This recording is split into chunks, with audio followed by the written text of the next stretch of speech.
Ay, ang cute-cute naman ng tuta. Hello, hello. Hi. Hello. Tinanggalan namin ng buhok.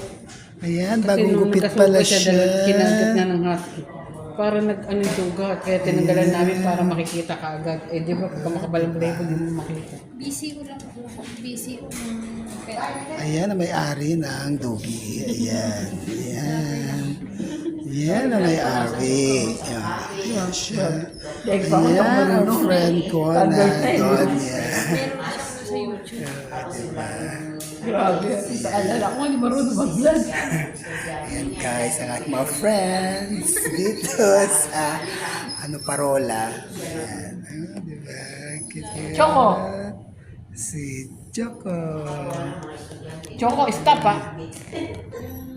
Ayun pa yung isa. Grabe, daming siya dito kapo, walang tigil. Pag, mga